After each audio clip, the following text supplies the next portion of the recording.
We use them multiple times every day, services we depend on and now take for granted that once had humble beginnings. Establishing Bismarck's Utilities on History Talk, where we explore the people, places, and events that shaped our community. History Talk streams exclusively Thursdays at 10 a.m. on KFYR+.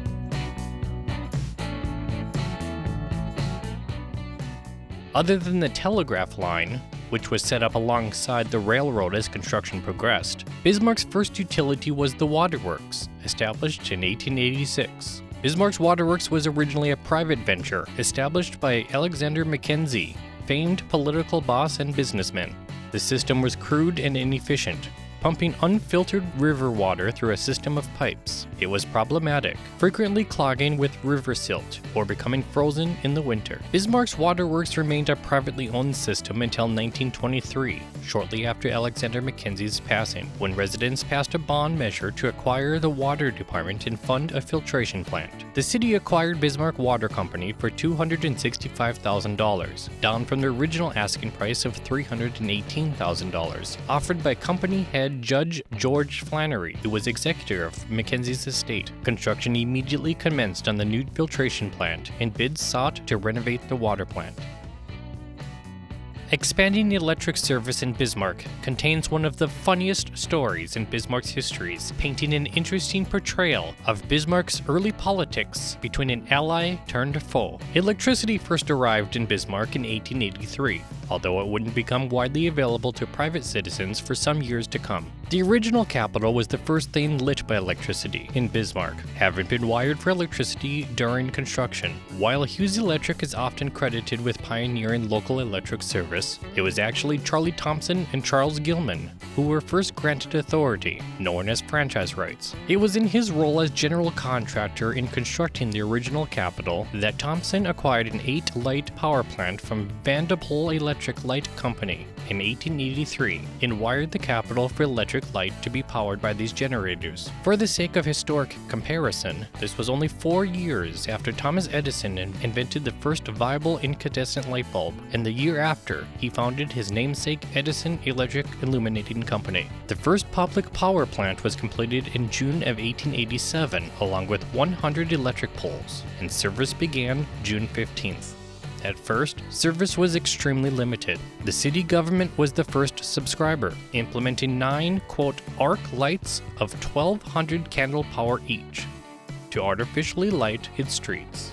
Burleigh County also installed 2 streetlights at the courthouse and jail. The Sheraton House was the first private building to be lit by electricity in 1888. Hughes Electric is credited with expanding local electric service to the masses. It was founded by Edmund A. Hughes and his father, Alexander Hughes. While Alexander, prominent in his own right, was company president, it was young Edmund who had the strong interest in electrical service and chiefly operated Hughes Electric. Some sources attribute Hughes Electric with being the first in the nation to produce an electric stove, although there are competing claims. Edmund's brother, George, is credited with the invention and did serve as an executive with Hotpoint and General Electric, principal appliance manufacturers. By December 31st, 1894, Bismarck granted Hughes Electric a 20-year electric franchise. The agreement was vetoed by Mayor Leslie on January 8, 1895, and repealed, allegedly in collusion with Alexander Mackenzie. Former allies, the Hughes men had fallen out of favor with Mackenzie, who endorsed someone else for the franchise.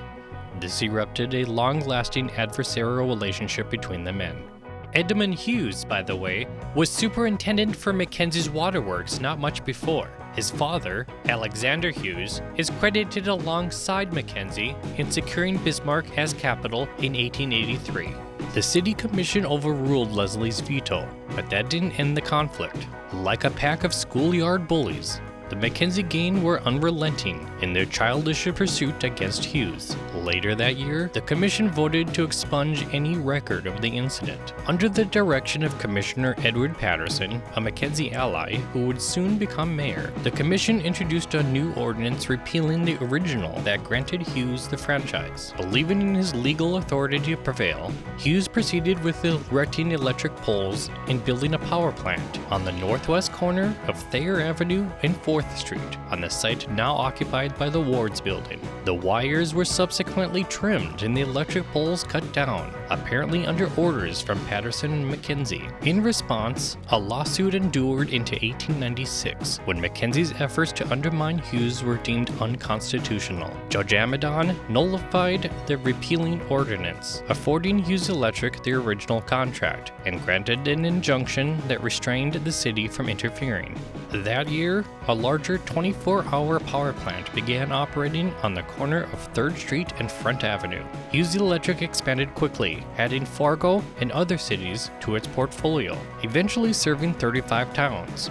In 1900, Hughes purchased half interest in Mandan Electric Company, which was fully absorbed in 1925. By that year, Hughes provided electricity to roughly 25% of the state. Edmund Hughes also recognized the importance of North Dakota's vast lignite coal deposits, first discovered by Denny Hanafin in the late 1860s, particularly as a fuel source for his vast electrical empire, and invested heavily in that industry.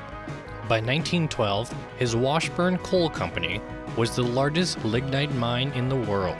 He added other mines to his portfolio, including Knife River Mining Company, which produced 1,500 tons of coal per day. Hughes Electric and its subsidiaries were purchased by United Power and Light in 1928, which later merged with Northern P&L, based in Mobridge, South Dakota, before being sold to Montana Dakota Utilities in 1945. Today, most Bismarck homes are heated by natural gas or propane. Prior to this, coal was the principal fuel source for heating our buildings. For older homes, coal was often distributed through chutes directly into the basement. If you live in an older home, you may even still see coal residue lining the walls where it was once deposited. Some buildings, especially those located downtown, were heated by steam pipes pumped from a central location. MDU started providing natural gas to local buildings in 1930. To encourage fast adoption, MDU heavily discounted natural gas as the company ventured into that field. Not only was natural gas more affordable than coal, it was plentiful, cleaner, and didn't require special delivery, and more convenient because it could be attached to a thermostat-controlled furnace. The Minnesota Northern Power Company, which at that time was the parent of MDU, started developing infrastructure for natural gas in 1925. The first city it supplied natural gas to was Glendive, Montana. By 1927, it expanded distribution to Miles City. By the time it expanded to Bismarck, the company had 10,000 gas subscribers across 4 states. MDU surveyed gas lines and obtained property rights beginning in 1928, completing the pipe network to supply Bismarck in summer 1930. But not every building immediately adopted natural gas as its heat source. It wasn't until June 1st, 1967, that MDU shut down its steam service and forced those customers to switch to natural gas. Telephone service arrived in 1901. Bismarck Tribune publisher-editor Marshall H. Jewell petitioned for the franchise. Jewell had long published a local directory since 1879 that cataloged the population, business locations, and operating hours, and general information about the region, in what very much resembled a modern-day phone directory.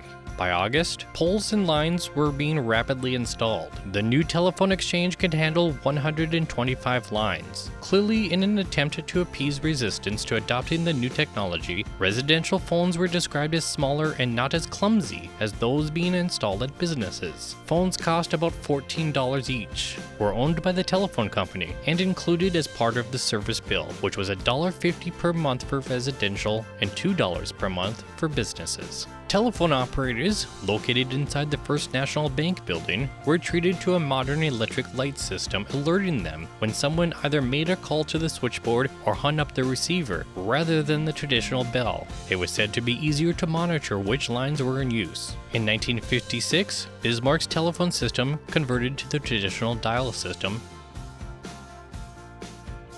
The internet gradually took hold during the 1990s until exploding on the scene at the end of the decade. While the foundation of the internet dates back to the 1960s, the World Wide Web, which is the acronym for WWW, first became public in April 1993. which is what enabled the internet to be usable by the masses. Locally, the North Dakota Information Network was the first significant progress to make the internet available to citizens.